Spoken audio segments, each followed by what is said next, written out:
Wondershare Filmora for noobs. Today, I got these little Filmora 14 tricks that will help you improve your editing skills to save hours. Here goes the first one. If you are splitting your voiceover in your timeline, your intention is to cut silent spaces, all of them, and then delete the gaps.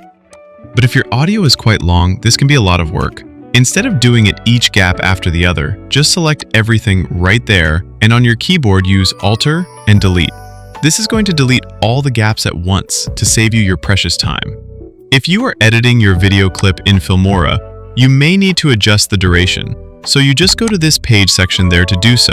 But the problem is, you may not know exactly how many frames you may need to cover. So instead of doing that, just right-select your video clip right there, and then you will see this option right here, which is Speed. On the drop-down menu, use this one, which is Show the Speed control. After that, you can just reduce or increase according to the gap that you have straight from the timeline. How cool is that? If you want to create a face match edit, you may have had time aligning the faces on the same position. Maybe you may think of reducing the opacity on another clip so that you can see the other clip transparently. But well, all that still demands more time. Instead of doing that,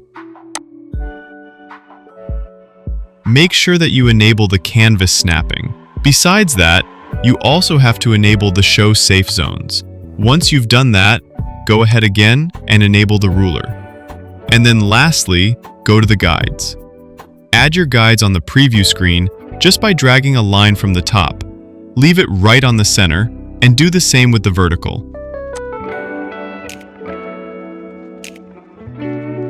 Go back to the guides and then use this option right here to lock your guides. And this is going to make your job much more easier when you try to align the faces for a face match effect.